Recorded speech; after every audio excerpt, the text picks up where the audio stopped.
Honey, can you get one of the kids to show me how this Twitter thing works? Honey, I need to get on Instagram. Time for more of the Rod Pedersen Show. Welcome back, everybody. Rod Pedersen Show continues on this Friday morning. We invited Darren DuPont to come out of his office. I was going to say, where is Dupes? I was looking forward to having him in the chair here, and he gets in office and he just refuses to come out of it. Eh? What a hard worker.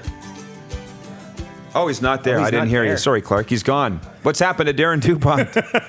Well, I think we can pull it off. Oh, yeah, I think we'll be okay. Yeah, I talk 4 hours every morning, so I'm good for whatever. One of the fun things about this program is our guests very routinely, the video chat guests, just stay on the line and watch the rest of the show. Yeah. And Bryn Griffiths was one of those. Bryn just wrote in and says, did John just pull a Bob Hope and leave before the end of the show? Hashtag Carson. Hashtag Tonight Show. He did.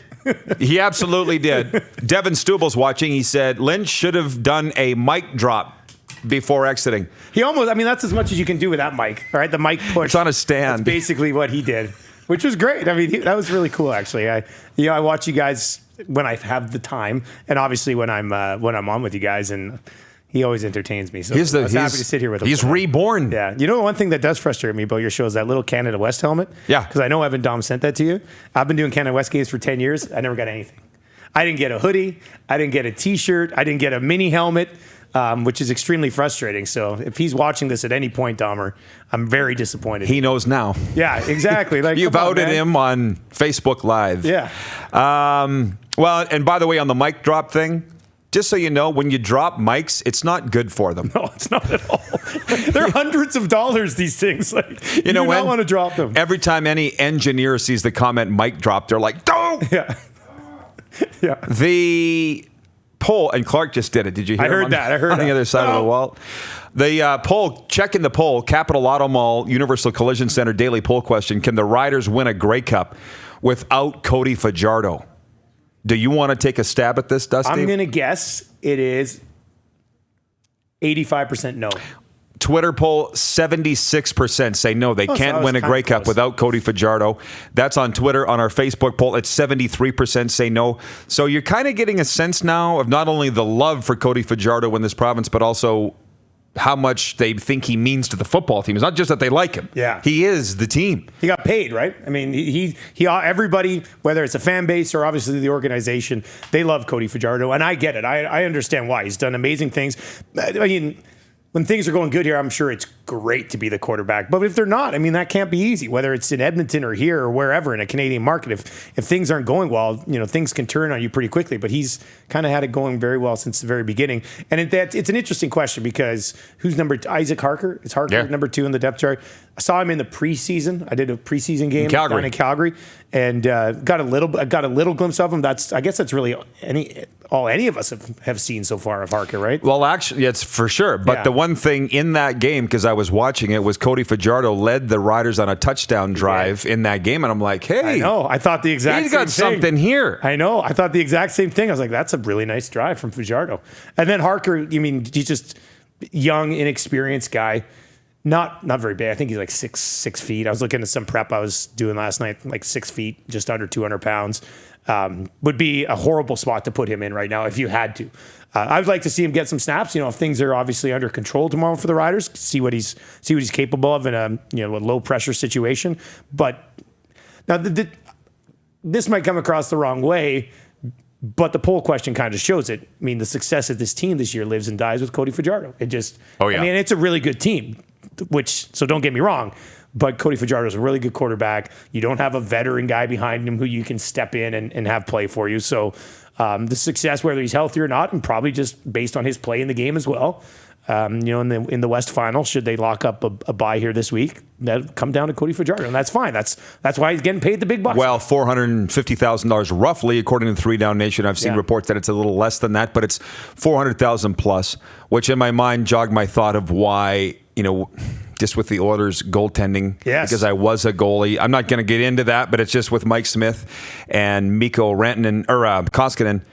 I think the goalies should be the highest paid players on the team, on every team, because they are the most important guys on it. Without goaltending, the Oilers are going nowhere. Connor McDavid or not, we've seen it. Yes. So why are they not paid like quarterbacks are paid? But that's just an old goalie speaking. But it's true. I played net for 6 years. But so you get it. I maxed out when I was 14 years old. I wasn't making any money yet, but I get it. I mean, it's like Carey Price in Montreal. I mean, I know his numbers aren't through the roof, but if they don't have that dude, they're drafting first overall every single year. Like, you just need to have a goaltender. Whether you can have McDavid and Draisaitl for an example, or even Crosby and Malkin back in the day. I mean, the first cup they don't win without Marc-Andre Fleury, and those last two cups, Matt Murray was absolutely sensational. And Matt Murray's come back down to earth the last couple of years. How have they been? Middle of the pack. Like, average. Yeah, so you got to have the goaltending. You got to have the quarterback. And it was funny because I mentioned it earlier for Canada West football. I said, you're not going to go anywhere without a quarterback. And the same can be said in the Canadian Football League. I mean, in the National Football League, you might be able to grind it out at the running game. Maybe back in the day, maybe not even that anymore, but you got to have that position, man. You have to have a starting quarterback, you got to have good goaltending, and you got to have starting pitching. Well, but they get the money. Yeah. Right? And the quarterbacks get the money, but the goalies don't. We're talking about the most important positions on the team. That's all that I'm saying. But, back to Fajardo for a second. One of the things that I love about him, I can't speak for the rest of Rider fans, is his honesty. I mean, he spoke at an Athletes in Action event that I was at for Christian athletes, and he said that he loves it here because it's the first time he felt like he was in a big-time football environment. He goes, I didn't even feel like a pro player in Toronto and BC. Now, that would bristle some people's feathers. But is he wrong? No, but he's honest, so that's what I love about him. Yeah, you're right. That's true.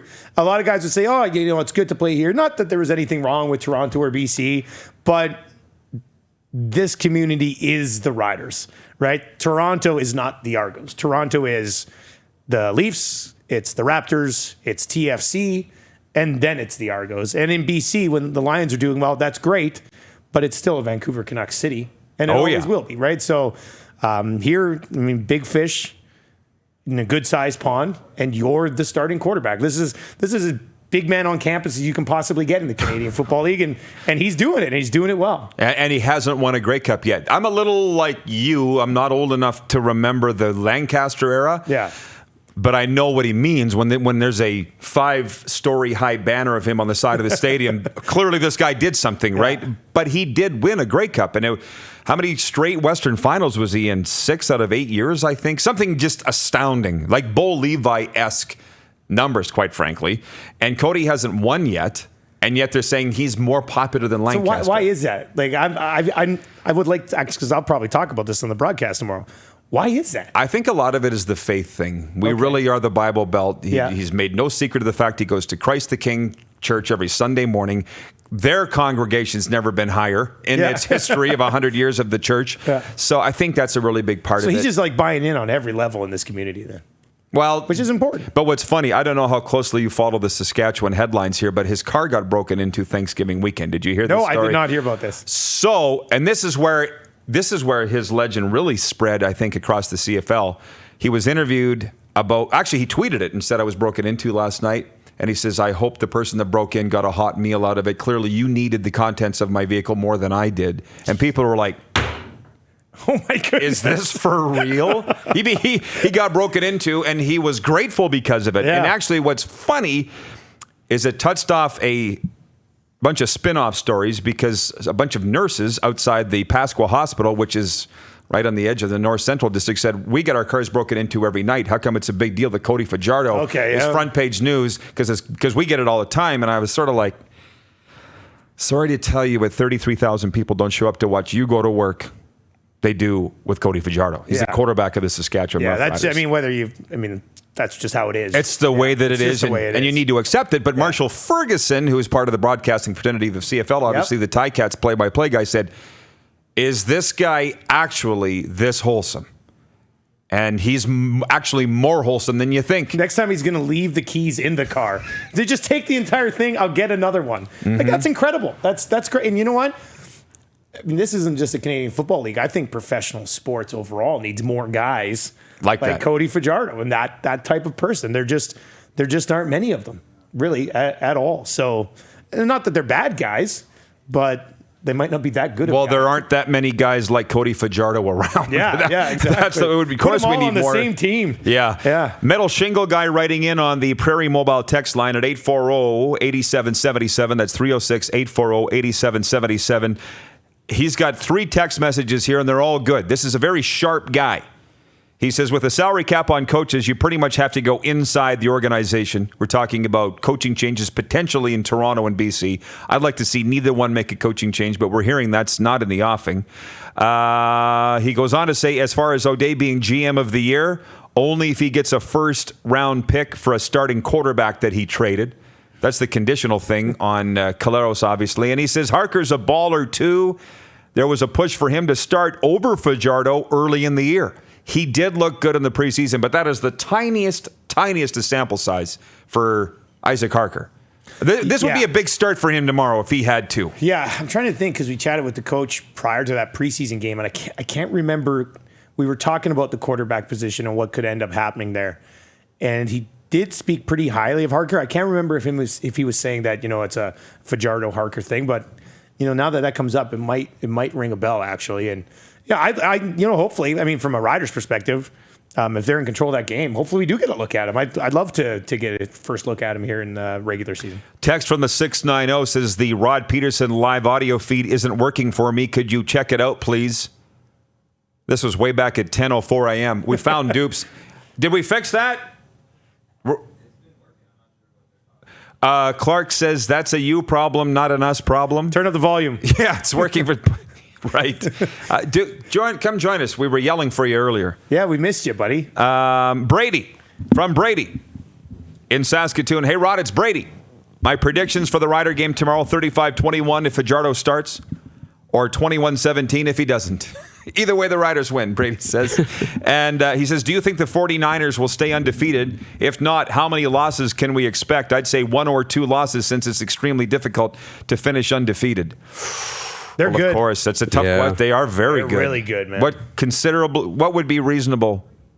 12-4. I mean, we're halfway through the season, and they're actually getting better. Well, yeah, I think they might be able to go 13-3. Really? Yeah. And who saw that coming? Nobody. I mean, but they were actually, remember, before last season, there was a lot of hype around them last year. And then Jimmy Garoppolo got hurt, and all of a sudden that was gone. But I was surprised that the Cardinals on Thursday Night Football were able to score as many points as they did. Because I think it was for the 4 games prior to that, they'd only given up 23 points total in 4 games, which is unheard of in any league. So I watched, it was Halloween trick-or-treating last night, but I watched a good portion of that game, and there was one drive, Kyler Murray, they were kind of in a hurry-up offense, marched down the field. It looked really good against the Niners D. I thought they'd be able to stop them. So I think the strength of that team's obviously their D in the running game, and now you throw in Emmanuel Sanders. Jimmy Garoppolo looked really confident last night, too. So the next one in New England, as we talked about I think it's earlier. his third 300-yard passing game. That's it so far in his career. They haven't had to rely on him much, but I think the Niners are really good. Mind you, Saints and Packers in the NFC as well. It's going to be maybe difficult to get through those guys. And the Dallas Cowboys. Yeah. And the Dallas Cowboys fan? Oh, yeah. Absolutely. I've got Amari Cooper in a couple fantasy lines. All right. So actually, when you dropped the Detroit Lions thing, did you see the Facebook wall? I saw a few of them. And went off on that? It's understandable because I, too, have felt shame for 30 years being a Detroit Lions fan. I got sucked in when Barry Sanders was there.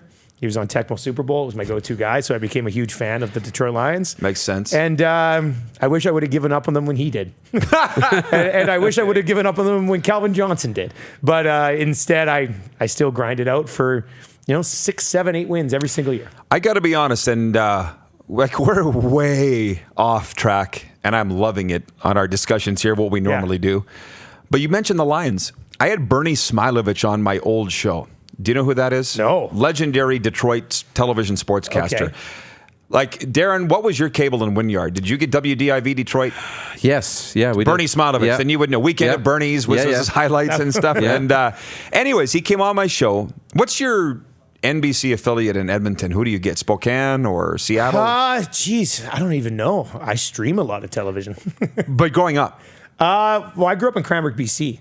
Oh, beautiful. Yeah. I grew up down in Cranbrook, so it would be Spokane there, probably. Yeah, we would have got Spokane. Yeah. Well, Bernie Smilovich would need no introduction to a lot of our viewers because our stats say 78% of our viewers are Saskatchewan. And Bernie Smilovich said the Lions are by far the number 1 team in Detroit. And it just knocked me off my chair because I'm thinking, look at all the Stanley Cups the Wings have won in the Holland era. They were crappy in the 80s. Yeah. The Tigers have been in the conversation for years with Verlander. They've been decent. Yeah.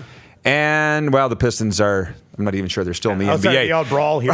Right, but to say that the Lions are by far the number 1 team in Detroit, You probably know that because you're a Lions fan. Well, it shocked me. National Football League's a monster. Right? It just is. It Like, is. Every single time something bad happens in the NFL, I'll get texted in my show or we'll get tweets or whatever, and people would be like, that's it, the beginning of the end. And then it's like, hey, we've signed a new $5 billion a year television deal. And each team gets more than enough money to run their entire organization just on television. And don't have to alone. sell a ticket. Don't need to sell a ticket. Don't need to sell a jersey. So, I mean, it doesn't surprise me that, I mean, almost in every market, I would think the National Football League team is the one that does the most. It's crazy. Yeah, no, it really is. And that was the same thing when Arash was on earlier in the show talking about Washington. We asked about the Nationals being on the radar and, with the Capitals being so big there too now with their recent success, but it's all Redskins. The NFL is just, he's like, in every market, he's like, don't even talk one. about it because it's an anomaly on its own. Let's just talk about the other three. Yeah, it's crazy. I mean, because the Redskins are brutal. Yeah. And it's still like what everybody wants. The only markets they're not. I'm thinking New York, been there. Giants, number one by far. Jets, still big, but nowhere near the Giants. Dallas, obviously. Yeah. The only one that they're not is L.A., and that's the NFL's fault, not L.A.'s fault. Yeah, exactly. They've jerked him around for 40 years. Yeah. You're watching Rod Pedersen on demand.